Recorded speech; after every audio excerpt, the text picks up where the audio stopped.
Madam President, Senator from Alaska. are we in a quorum call? No. Madam President, I have 8 unanimous consent requests for committees to meet during today's session of the Senate. They have the approval of the majority and minority leaders. I have asked unanimous consent that these requests be agreed to and that these requests be printed in the record. Without objection. Madam President, I come down to talk about the issue of the student loans. As someone who has 2 ends of this equation, one first as a former chair of the Student Loan Corporation for the state of Alaska for 7 years, took that corporation from the brink of bankruptcy, junk bond rating, you name it, it was in dismal condition. We turned it around, and 7 years later, the corporation ended up paying a hefty annual dividend to the state of Alaska for higher education, had one of the lowest interest rates in the country, and increased the capacity for students to borrow money, not only for 2-year, 4-year masters, but also for career education, something that most people told me when I became chair of that corporation it would never be able to be done. Good luck, we wish you the best, and off they went, and most of them got off the board very quickly. But we were able to bring it together, and in the process, my experience around the issues of education and making sure young people had the capacity to borrow money at reasonable rates, and I think we were at one point down to about 2%, which was a pretty incredible rate for a student to borrow money at, student or parent. Also, I was chair of the Post-Secondary Education Commission for 7 years, the co-partner with the Student Loan Corporation, making sure we had strong educational institutions to provide career, college, and other types of education for our young people. So I come with that experience, but I also come from the experience as a small business person, which I'll get to in a minute, with regards to how we're trying to pay for this interest rate, controlling this interest rate and making sure they don't rise. As you know, the interest rates for subsidized Stafford loans will rise from 3.4% to 6.8% in July. That would increase the average cost for students by $1,000 over the course of the loan. Students are truly waiting, and families are waiting, as kids are graduating right now across this country from high school, getting ready to move on to higher education, making their plans, may they be scholarships or grants or loans or whatever they can to cobble the amount of money they need to move on to higher education to ensure that they can afford it. Well, the interest rate is part of the equation. Doubling the interest rate would be damaging to our young families who are making sure their kids can get on and have an opportunity to be educated.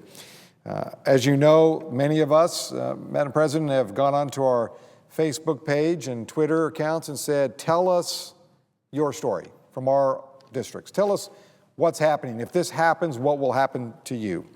One Anchorage resident says her granddaughter graduated from charter college, and I know this college well. It's a privately run college. It has an incredible placement rate. I think it's almost 90% placement rate once they graduate with their degree. It's an intensive program. It's like a job. You're there 8 to 5 every day, all week for several months, and they consolidate the time. But she has been working on her accounting degree now 6 years later, because she had to work 2 jobs while going to school, trying to pay for this and borrowing money. Her total debt is $72,000. She's 31 years old.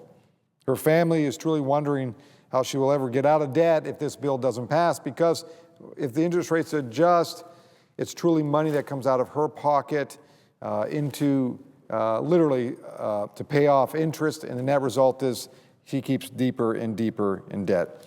And we know the cost of college is more and more expensive every year, and how we are going to be able to make sure students can afford this is making sure that we do not double the interest rate. We had a vote earlier this week, did not succeed. We tried on this side to move it forward. It was interesting to me, and before I say this next comment, I want to say also, why is it important for us to make sure every kid has access to education, no matter higher education, career education, voc education, whatever the new title is they like to use around it? Because we are in a global economy, we need to be competitive. Our young people are ready, willing, but we need to make sure they have the proper capacity and access to education. That means affordability. But, you know, it's interesting. Yesterday I was listening to the debate and some of the people talking, and I want to be very clear about this. This is where my small business part comes in. I've been in small business since the age of 14. I've operated and owned a variety of businesses, some successful, some not so successful, but hopefully you learn from those not so successful, and I think I have. The Democratic pay for, the majority's pay for, was to close a tax loophole used by high-income earners. Basically, lawyers, lobbyists, consultants, no disrespect to their field, but they basically use the system to avoid paying Medicare taxes, for example, that all of us pay. And I mean all of us that sit here in this chamber, and the people who work at the restaurant outside here, and the people who drive the bus, and everyone else pays that tax. But they use this to organize under an S corporation. It's a technical term under the IRS code that allows those profits to go right to the individual. So they decide, instead of taking it as a wage, they take it as profit or dividend, thus avoiding Medicare taxes that all of us pay, getting a free ride. You know, I heard on the floor here yesterday, oh, a bunch of new taxes. These aren't new taxes. These are taxes that are owed. They just found a loophole. Again, consultants, lobbyists, lawyers who weave their way through the writing of the laws, and they probably wrote them. Actually, they did. If you look at the history of this, they wrote the law so they could avoid the Medicare taxes that everyone else has to pay. So when I heard people down here saying, oh, it's the restaurant owner, it's the retailer, it's the plumber, that's a bunch of baloney. That is so misinforming the public, it's unbelievable. I know this because as a former retailer who had an S corporation, we pay our taxes. We pay with a wage. We pay it all. This loophole is clearly, and all you have to do is look at it. They have to meet 3 standards. Modified gross income above $250,000 for joint filers, $200,000 for individuals, and shareholder in an S corporation that derives 75% or more of gross revenues from services of 3 or few shareholders. Services defined as lobbying, law, engineering, architect, accounting, actuarial science, which is a science, performing arts, athletes, brokerage services. I'm looking here. I don't see it. Doesn't say retailers. Doesn't see the mom and pop folks that are working every day. No, see, they pay their taxes. And so for members to come down here and trick the public, because that's what they did. They convoluted the words because people are just getting the sound bites, the 10 seconds. And say, oh, it's going to raise new taxes and cause all these small businesses not to hire. Baloney. This is about lawyers, lobbyists, and consultants who wrote the law to make sure they didn't have to pay a dime. That's what it's about. And for people to come down here and say, we're going to raise the interest rate on hard-working families who are trying to get their kids through college is unbelievable. I hope we take this up again. I hope we vote on it and get this thing resolved. Make sure working families can afford to get their kids into college and be able to afford the high cost so they can become productive parts of this country and be open their small business and pay their taxes like every other small business does. So I was just appalled when I heard some of the people come down here, and they sounded so logical. But to be frank with you, there's not many in this body, no disrespect to my colleagues, that have owned and operated a true small business. One that you start with a few nickels and dimes. You get turned down by the bank because they tell you your idea is a dumb idea. I can tell you this from personal experience. And then later, a few years later, I sold it for 3 times what I invested into it. So I don't know. I thought it was a good idea. Banker didn't. But who had to scratch together 2 nickels to make a business successful. Had to work 12, 15 hours every day to make sure it's successful. That's a small business person. There's not many in this body. And when they come down here, when people come down here and sound so professional about their description of how it's going to affect certain people, it's just incorrect. And one thing I wouldn't mind in this body is just really factual debates, because that's what the public deserves, not this kind of 10-second media bite so they can get away with it and say back home, oh, we didn't raise taxes, we didn't do this. What they're really doing is they're jacking up rates on students. That's what's going to happen at the end of the day here.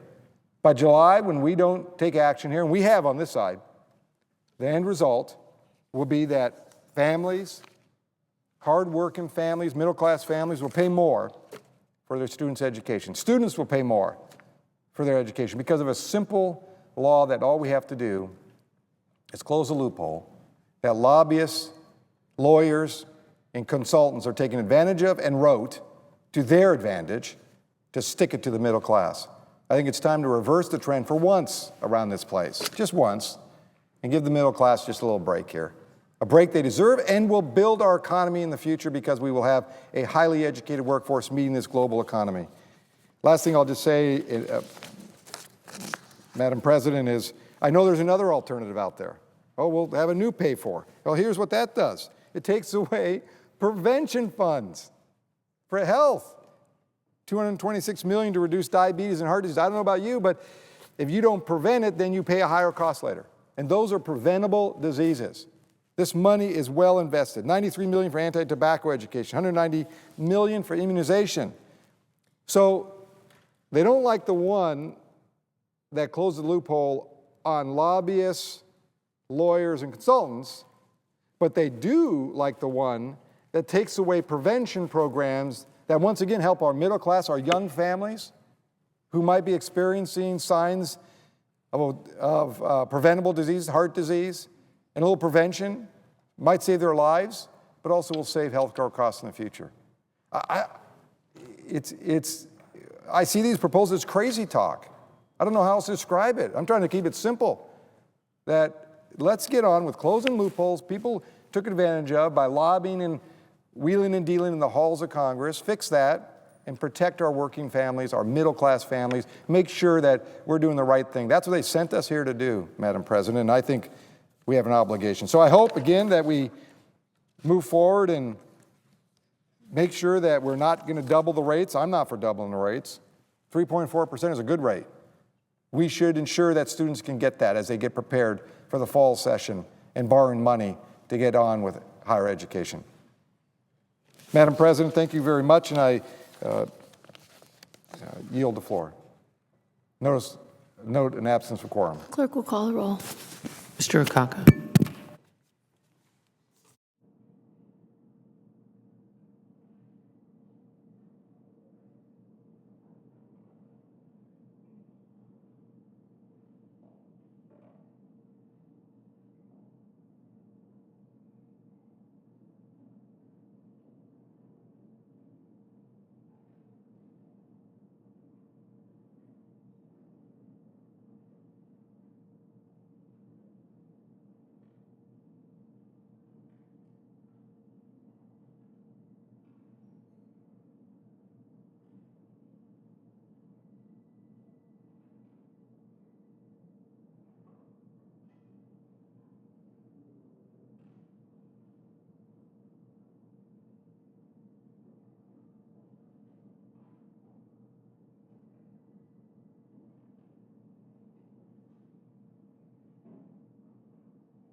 Senator from New York, I ask that the quorum call be vitiated. without objection.